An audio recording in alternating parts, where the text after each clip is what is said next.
प्रभु तेरी वाणी जीवन की रोटी, नैनों की ज्योति अंधेरा मिटाती।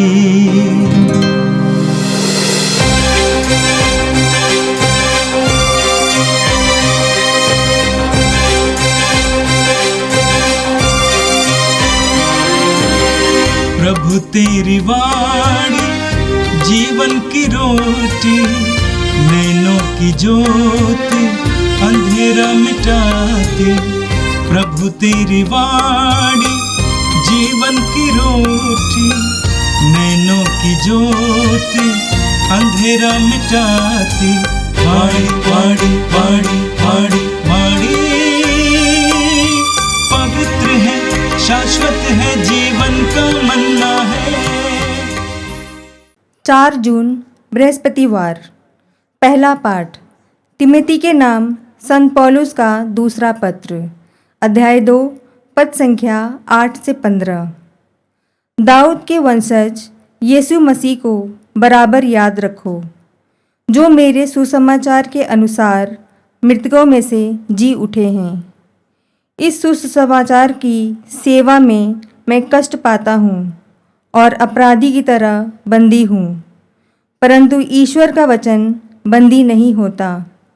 मैं चुने हुए लोगों को सब कुछ सह लेता हूँ, जिससे वे भी यीशु मसीह के द्वारा मुक्ति तथा सदा बने रहने वाली महिमा प्राप्त करें। यह कथन सुनिश्चित है, यदि हम उनके साथ मर गए तो हम उनके साथ जीवन भी प्राप्त करेंगे। यदि हम दृढ़ रहें तो उनके साथ राज्य करेंगे। यदि हम उन्हें अस्वीकार करेंगे तो वह भी हमें अस्वीकार करेंगे। यदि हम मुकर जाएंगे तो वह भी सत्य प्रतीक बने रहेंगे, क्योंकि वह अपने स्वभाव के विरुद्ध नहीं जा सकते।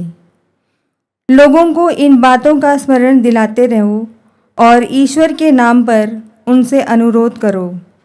निरे शब्दों में वाद विवाद न करें, इससे कोई भी लाभ नहीं होता, बल्कि यह सुनने वालों के लिए विनाश का कारण हो सकता है। अपने को ईश्वर के सामने सुग्राह्य और एक ऐसे कार्यकर्ता के रूप में प्रस्तुत करने का प्रयत्न करते रहो, जिसे लज्जित होने का कारण न हो और जो निष्कपट रूप से सत्य का प्रचार करे। यह प्रभु की वाणी है। संत मार्कुस के अनुसार पवित्र सुसमाचार, अध्याय 12, वचन संख्याएं 28 से लेकर 34 तक। एक शास्त्री यीशु के पास आया। उसने यह विवाद सुना था और यह देखकर कि यीशु ने सदुकियों को ठीक उत्तर दिया, उनसे पूछा, सबसे पहली आज्ञा कौन सी है? यीशु ने उत्तर दिया, पहली आज्ञा यह है, हे इस्राएल सुनो, हमारा प्रभु ईश्वर एकमात्र प्रभु है। अपने प्रभु ईश्वर को अपने सारे हृदय, अपनी सारी आत्मा, अपनी सारी बुद्धि और सारी शक्ति से प्यार करो। दूसरी आज्ञा यह है, अपने पड़ोसी को अपने समान प्यार करो। इनसे बड़ी कोई आज्ञा नहीं है। शास्त्री ने उनसे कहा, ठीक है गुरुवर, आपने सच कहा है। एक ही ईश्वर है, उसके सिवा और कोई नहीं है। उसे अपने सारे हृदय, अपनी सारी बुद्धि और अपनी सारी शक्ति से प्यार करना और अपने पड़ोसी को अपने समान प्यार करना, यह हर प्रकार के होम और बलिदान से बढ़कर है। यीशु ने उसका विवेकपूर्ण उत्तर सुनकर उससे कहा, तुम ईश्वर के राज्य से दूर नहीं हो। इसके बाद किसी को यीशु से और प्रश्न करने का साहस नहीं हुआ। प्रभु का सुसमाचार। हे क्रिस्त, तेरी स्तुति हो। क्रिस्त में प्यारे विश्वासी भाई और बहनों, आज का पहला पाठ तिमोथी के दूसरे पत्र, संत पौलुस का लिखा पत्र, अध्याय 2 वचन संख्या 8 से लेकर 15 से लिया गया है। कई विद्वानों के अनुसार यह पत्र संत पौलुस उस समय लिखते हैं जब वह रोम के उस कारागृह में है, और इससे अंतिम पत्र भी कहा जाता है संत पौलुस का, जहां पर वो पूरी तरह से बंदी है, कष्ट झेल रहे हैं, दुख झेल रहे हैं, फिर भी उनका पूरा अपना स्थान या उनका जो जीवन का केंद्र है वो प्रभु यीशु मसीह है। इसलिए अपने पुत्र या अपने चेले या कलीसिया के सेवक तिमोथी को लिखते हैं। तिमोथी को इस प्रकार लिखते हैं कि दाऊद के वंश में जन्मे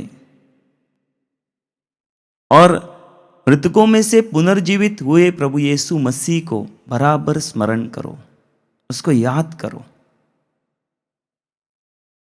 बहुत ऐसी गहन बात तिमोथी को संत पौलुस सिखा रहे हैं। प्रभु यीशु मसीह को बराबर स्मरण करो, उसको याद करो। प्यारे विश्वासियों, इस बात को हमें जानने की जरूरत है।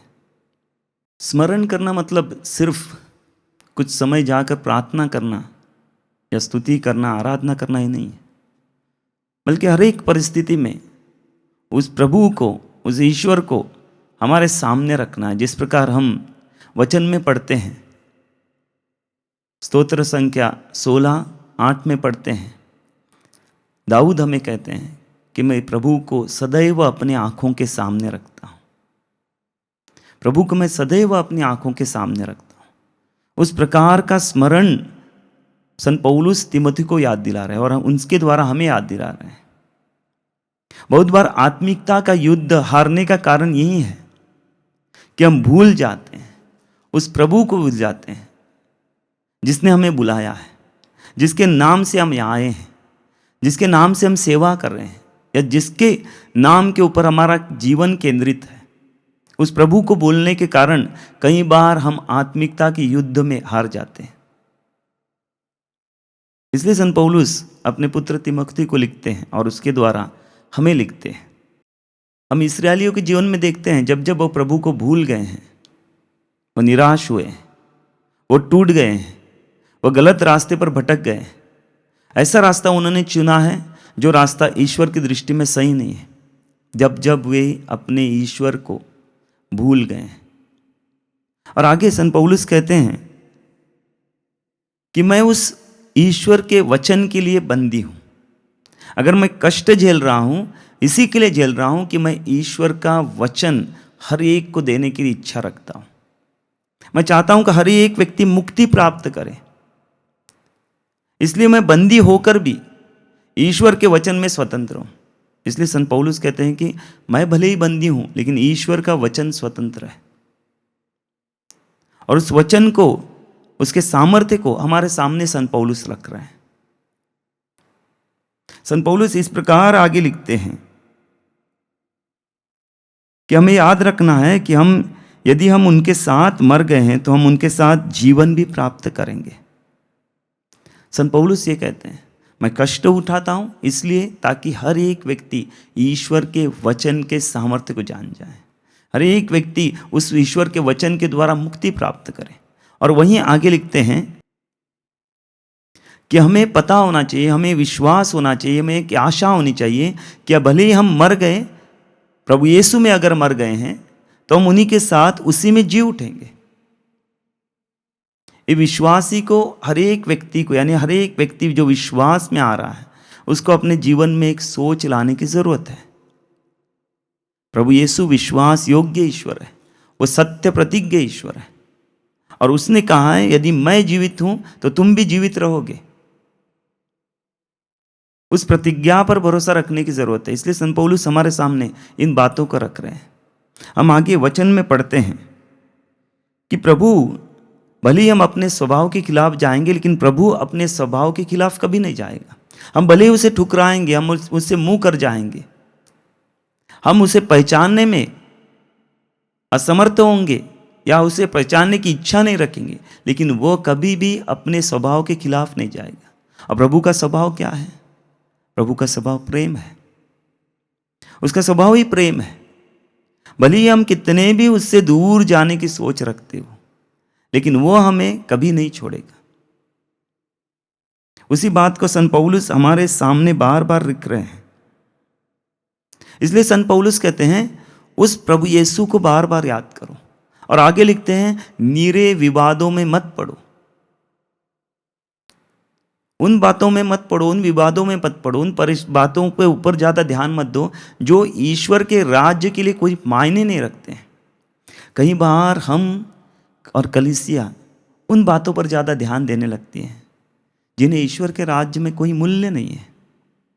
हम आराधना की उन ज़रूरतों को देखने लगते हैं जिन्हें ईश्वर के राज्य में उसका ईश्वर कभी आनंद लेने की इच्छा नहीं रखता है। हम लोगों को उन बातों को सिखाने लगते हैं जिन बातों से ईश्वर के राज्य के साथ कोई मतलब ही नहीं है। इसलिए संत पौलुस कहते हैं कि नीरे विवादों में मत गिरो। और आगे संत पौलुस कहते हैं कि अपने को ईश्वर के सामने सुग्राह्य और एक ऐसे कार्यकर्ता के रूप में प्रस्तुत करने का प्रयत्न करते रहो जिसे लज्जित होने का कोई कारण न हो और जो निष्कपट रूप से सत्य का प्रचार करे। संत पौलुस कह रहे हैं कि अपने को ईश्वर के सामने सुग्राह्य रूप से प्रस्तुत करो। इसलिए शुरुआत में कहते हैं कि जो गलत चीजें, जो विवाद है, जो अननेसेसरी बातें हैं जिनका कोई भी संबंध ईश्वर के राज्य के साथ नहीं है, उन पर ध्यान मत दो, बल्कि उन बातों पर ध्यान दो जो ईश्वर को प्रसन्न करती है। और इब्रानियों का नाम लिखा पत्र हमें याद दिलाता है 11:6 में कि विश्वास के अभाव में कोई भी ईश्वर को प्रसन्न नहीं कर सकता है। यानी सबसे पहले तुम ईश्वर को, उस प्रभु ने जिससे हमें बुलाया है, उसको स्मरण करो, बार बार याद करो। और उसका बार बार याद करना मतलब उसको अपने जीवन में उतारना है, उसका अनुसरण करना है, उनकी बातों को, उनके मनोभाव को, उनके स्वभाव को अपने जीवन में उतारना है। उसी द्वारा हम उसको याद कर सकते हैं हर समय, हर परिस्थिति में। परिस्थिति अच्छी हो या विकट हो, हम प्रभु यीशु को याद करने के लिए बुलाए गए हैं, उसको स्मरण में लाने के लिए बुलाए गए हैं।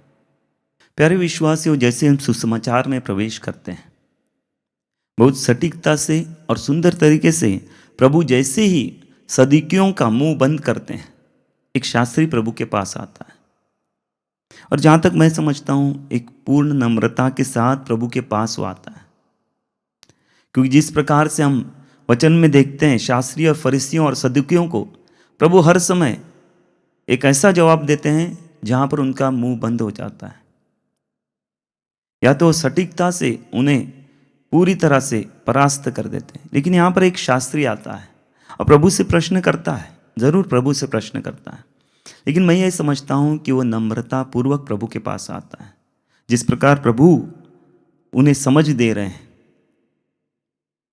हम जैसे ही प्रभु की परीक्षा के बारे में देखते हैं, प्रभु की परीक्षा कई बातों में ली जाती है, लेकिन हमारा ध्यान हर समय उस पर जाता है जहाँ पर शैतान प्रभु की परीक्षा लेने के लिए आते हैं। मत्ती रचित सुसमाचार 4:11 हो या मार्कुस या लूकस रचित सुसमाचार में हो, जहाँ पर प्रभु की परीक्षा शैतान लेने जाता है, उसी पर हमारा ध्यान जाता है। लेकिन हम देखते हैं कि प्रभु के रोजमर्रा के जीवन में प्रभु के लिए एक परीक्षा है, एक संघर्ष है। क्योंकि पवित्र कलीसिया हमें याद दिलाती है और सिखाती है, पवित्र बाइबल हमें सिखाता है, प्रभु पूरी तरह से मनुष्य बनकर हमारे बीच में आए। और जब वो हमें अनुसरण करने के लिए हमें सिखाते हैं कि उसके अनुसार जीवन हम जिए, तो वो पूरी तरह से मनुष्य बनकर हमें उस आदर्श को हमारे सामने रखते हैं। इसलिए जैसे ही एक शास्त्री प्रभु के पास आता है, उनसे प्रश्न करता है कि प्रभु पहली सबसे बड़ी आज्ञा कौन सी है, प्रभु उन्हें जवाब देते हैं। जवाब इस प्रकार से कि इस्राएल सुनो, इस्राएल मेरी प्रजा, मेरी चुनी हुई प्रजा, विश्वासी लोगों का समुदाय, प्रभु में विश्वास करने वाले व्यक्तियों, सुनो, हमारा प्रभु ईश्वर एकमात्र प्रभु है। उस आज्ञा को याद दिलाते हैं जो पुराने विधान में ही हमें दी गई है। हमारा प्रभु ईश्वर एकमात्र प्रभु है। अपने प्रभु ईश्वर को अपने सारे हृदय, अपने सारी आत्मा, अपनी सारी बुद्धि और अपनी सारी शक्ति से प्यार करो। ये पहली आज्ञा है, प्रभु स्पष्ट करते हैं।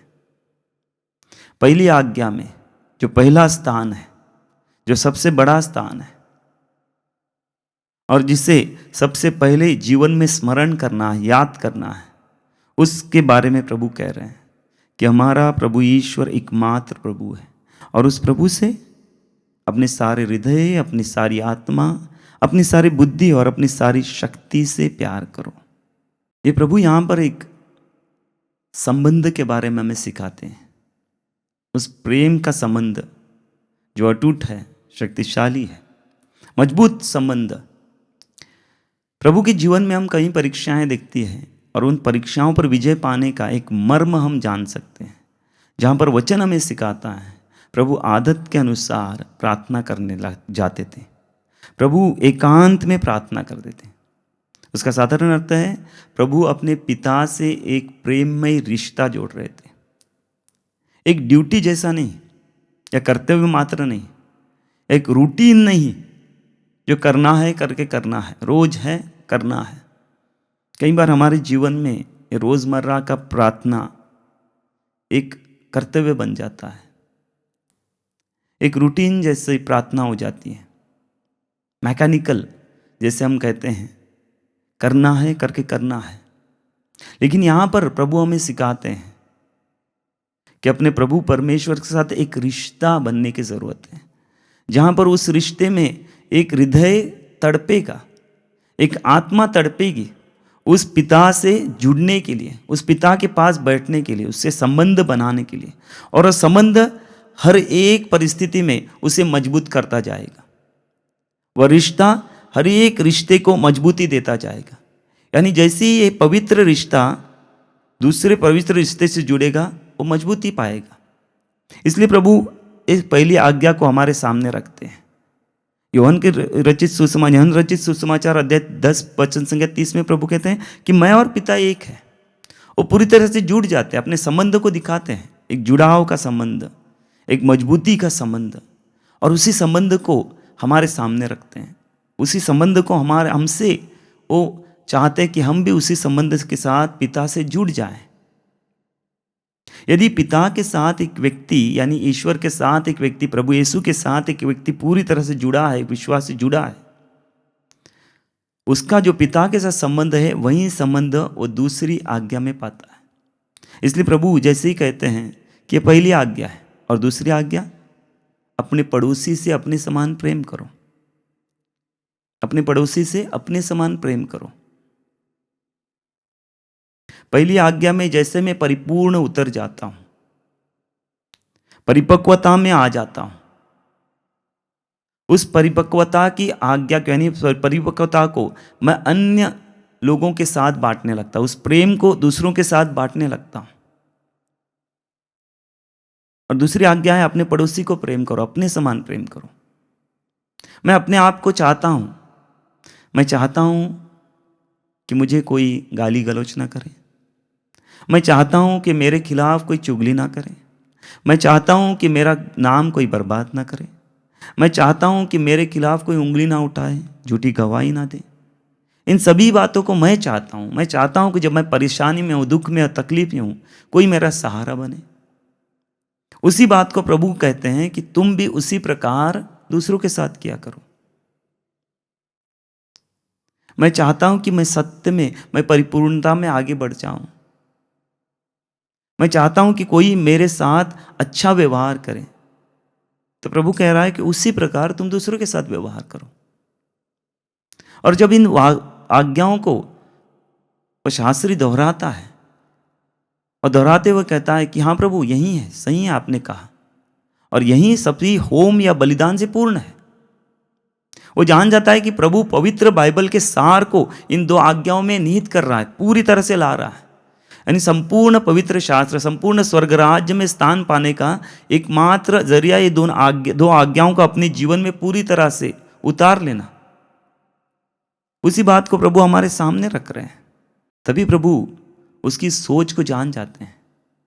क्यों जान जाते हैं कि होम और बलिदान पर ज़्यादा ध्यान नहीं दे रहा है, वो उन बातों पर ज़्यादा ध्यान नहीं दे रहा है जिस प्रकार से पहले पाठ में संत पौलुस कहते हैं कि जो ज़रूरी चीज़ें नहीं उन पर ध्यान मत दो, बल्कि सबसे ज़रूरी चीज़ क्या है, सबसे ज़रूरी बात क्या है उस पर ध्यान दो।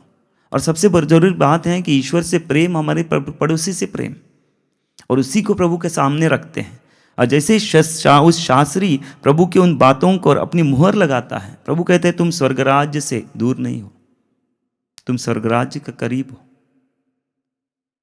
क्योंकि प्रेम ही स्वर्गराज्य के द्वार को खोलने की एकमात्र चाबी है। हम प्रार्थना करें, विशेषकर प्रार्थना करें जब हम हमारा रिश्ता प्रभु से जोड़ते हैं। किस प्रकार से हमारा रिश्ता है, भले वो सांसारिक जीवन में या वैवाहिक जीवन का हो या बुलहाटिक जीवन का हो, किसी भी प्रकार का रिश्ता है, अगर उसकी नींव प्रभु परमेश्वर पर नहीं है, हमारे ईश्वर पर नहीं है, प्रेम में नहीं है, तो रिश्ता बिगड़ने लगता है, रिश्ता टूटने लगता है। एक आज्ञा दूसरी आज्ञा के बिना अधूरी है, लेकिन पहली आज्ञा हर समय पहली होनी जरूरी है, क्योंकि पहली आज्ञा में ही हमारी नींव है और दूसरी आज्ञा उसकी सीढ़ी है। अगर नींव मजबूत नहीं है, सीढ़ी टूट जाएगी। हम इस आज्ञा पर अपना जीवन निर्भर करें जो प्रभु ने हमें आज्ञा दी है। प्रेम करो अपने ईश्वर से पूरे हृदय से, आत्मा से, सामर्थ्य, शक्ति से, और अपने पड़ोसी से अपने समान। आमीन। प्रभु तेरी वाणी जीवन की रोटी, नैनों की ज्योति अंधेरा मिटाती। वाणी वाणी वाणी वाणी वाणी पवित्र है, शाश्वत है जीवन का मन।